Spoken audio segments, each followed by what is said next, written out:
Good evening friends, I am doctor Shailaja Pandey और अब हम बात करते हैं नेग्लेरिया फाउलेरी के बारे में। नेग्लेरिया फाउलेरी एक तरह का अमीबा होता है। इसको ब्रेन ईटिंग अमीबा भी कहा जाता है। वैसे तो ये बहुत रेयर कंडीशन में और डिजीज होती है और ये रेयर पाया जाता है, मगर अभी कुछ ही टाइम पहले रिसेंटली जो है इसके कुछ केसेस पाए गए अमेरिका, थाईलैंड एंड भारत में। अभी कुछ ही समय पहले केरल में अल्लापुझा जिले में जो है एक पेशेंट मिला इसका, और उसकी जो है सिम्टम्स आने के बाद कुछ घंटों में ही डेथ भी हो गई। और उसके बाद दिसंबर में 50 ईयर का दक्षिण कोरिया में एक व्यक्ति मिला जो कि इसी अमीबा से जो है इन्फेक्टेड था। उसके साथ भी यही हुआ। कुछ टाइम के बाद वो कोमा में चला गया, उसके बाद उसकी डेथ हो गई।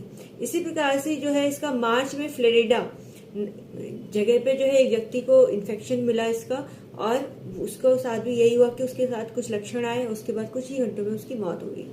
तो इसमें क्या होता है कि ये ब्रेन ईटिंग अमीबा होता है। जब ये मस्तिष्क में एंटर कर जाता है तो वहां पर जो है जो मसल्स हैं माइंड की, उनको डैमेज करना शुरू कर देता है, जिसकी वजह से पेशेंट जो है अनकॉन्शियस कंडीशन में चला जाता है और उसके बाद उसकी डेथ हो जाती है।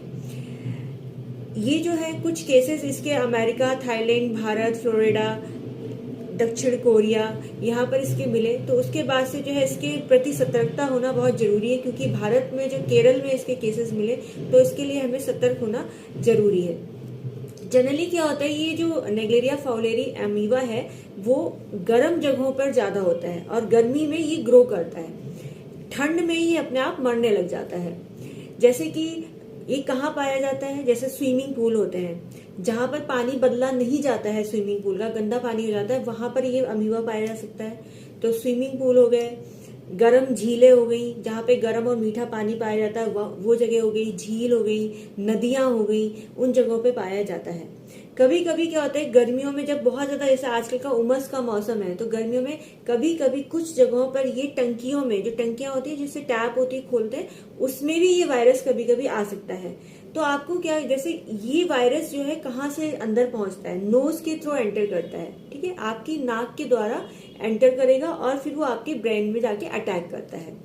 ठीक है, इसमें क्या होता है कि पेशेंट को 1 हफ्ते तक लगातार तेज बुखार आता है, एक्सट्रीमली वीकनेस आती है, सारे जो बॉडी है बिल्कुल शिथिल पड़ जाती है, उसके बाद पेशेंट की डेथ हो जाती है। ठीक है, और ये जो अमीबा होता है वो सिंगल सेल अमीबा होता है और ये झीलों में, ह्यूमिडिटी में, स्विमिंग पूल्स में पाया जाता है।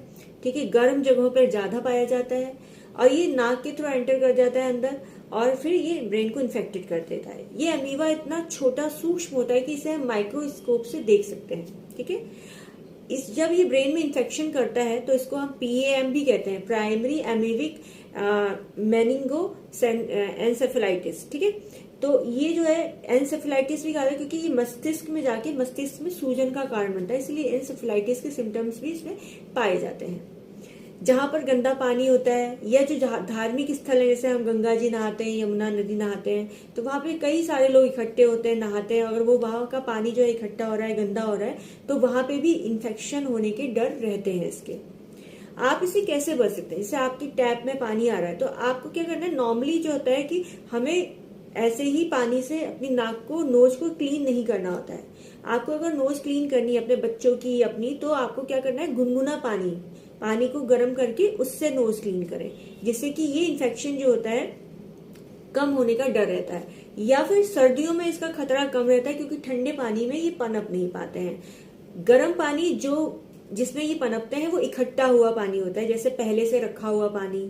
ठीक है, नदियों में, स्विमिंग पूल में, या आपकी जो ऊपर की टंकी छतों में रखी रहती है, उसमें बहुत दिनों से पानी इकट्ठा हो रहा है, आप मोटर चला के उसको चेंजेस नहीं कर रहे हैं या उसको साफ नहीं कर रहे हैं, तो वहां पर ये अमीबा जो है हो सकता है, पनप सकता है।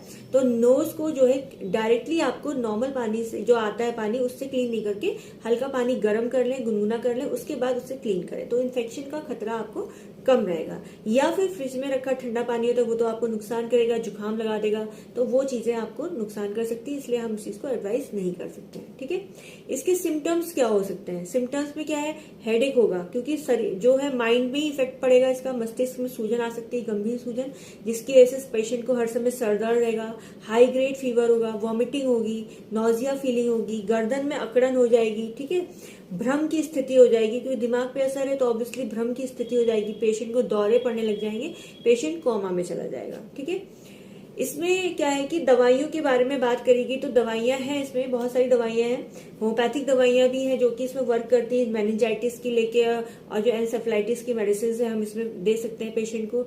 इसके अलावा एलोपैथी में भी डेक्सामेथासोन और बहुत सारी दवाइयां हैं, अकॉर्डिंग टू पेशेंट और डॉक्टर से जो है एडवाइस